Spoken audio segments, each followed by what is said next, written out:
पहले अमृत स्नान में 3.5 करोड़ लोगों ने पार्टिसिपेट किया। अब बहुत सारे लोग सवाल उठा रहे हैं कि इसकी गणना कैसे हुई, कैसे पता कि इतने लोग आए, या इस तरह के आयोजन जब होते हैं तो उनमें कैसे काउंटिंग की जाती है। तो मैं बताना चाहता हूं कि इसके साइंटिफिक मेथड्स हैं। उन साइंटिफिक मेथड्स के कुछ मैं आपको यहां पर एक्सप्लेन करना चाहूंगा कि जैसे CCTV and AI powered video analytics है। तो कुछ एआई पावर्ड जो वीडियोज हैं वो डेटा को एनालाइज करता है कि कितने लोगों का मूवमेंट हुआ और उसको रियल टाइम में काउंट करके उसका डेटा देता है। तो ऐसे एआई पावर्ड प्रोसेस को वीडियो फीड करके फिर उसको देखा जाता है। एक तो ये टेक्नोलॉजी है। दूसरी, drones with aerial surveillance system. तो जो ड्रोन यूज कर रहे हैं एरियल सर्वेलेंस के लिए, उनमें भी पॉपुलेशन डेंसिटी काउंट करने की, एरिया निकालने की और कितने लोग वहां पर हैं उनमें काउंट करने की क्षमता होती है। तो drones can also be used for the calculation of the population and population density, mobile network data analytics। आपको याद होगा कि जब इंडिया ने पाकिस्तान में सर्जिकल स्ट्राइक की और उसके बाद फिर एयर स्ट्राइक की, तो ये कैलकुलेट किया गया कि वहां कितने टेररिस्ट थे और वो इसी बेसिस पर किया गया था कि वहां पर कितने मोबाइल फोन्स एक्टिव हैं।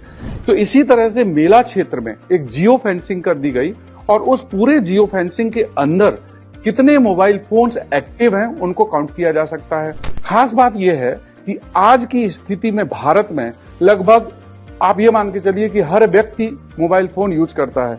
हाँ, अगर छोटे बच्चे हैं उनको हो सकता है कि उनका मोबाइल फोन काउंटिंग में ना हो, लेकिन मोटा मोटा मोबाइल फोन की डेटा का एनालिसिस किया जा सकता है। ये भी एक टेक्निक है। फिर चौथे नंबर पर हम बात करते हैं GPS and geospatial technology.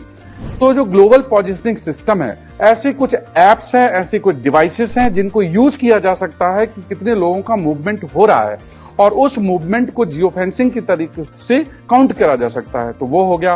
फिर यूज ऑफ आईओटी, मतलब internet oriented things and smart sensors, इनको अप्लाई करके sensors like infrared and ultrasonic counters होते हैं, उनको भी यूज करा जा सकता है।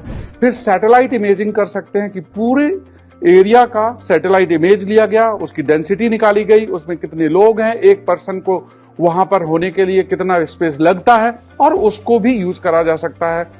फिर और आगे बढ़ते हैं।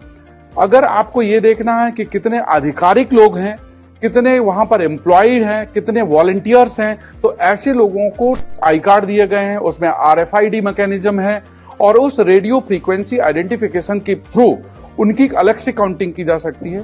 और अगर आपको काउंटिंग करना है तो हम देखते हैं कि कहीं पर आप स्टेशन में जाते हैं तो वहां पर भी आरएफआईडी टैग होता है या फिर बायोमेट्रिक्स होता है, क्यूआर कोड होते हैं। तो आज के समय में बहुत सारे मैकेनिज्म हैं, टेक्नोलॉजीज हैं जिससे आप पॉपुलेशन काउंटिंग कर सकते हैं। जो लोग सवाल उठा रहे हैं आज की इतने लोग थे कि नहीं थे, ये डेटा गलत है, तो दोस्तों इसके कैलकुलेशन के मेथड हैं और इसको यूज करके कैलकुलेशन किया जा सकता है। हाँ, अप्रोक्सीमेशन होगा और अप्रोक्सीमेशन होना ही चाहिए क्योंकि इतना एक्यूरेट काउंट करना पॉसिबल नहीं है, but with ±10% variation it can be done.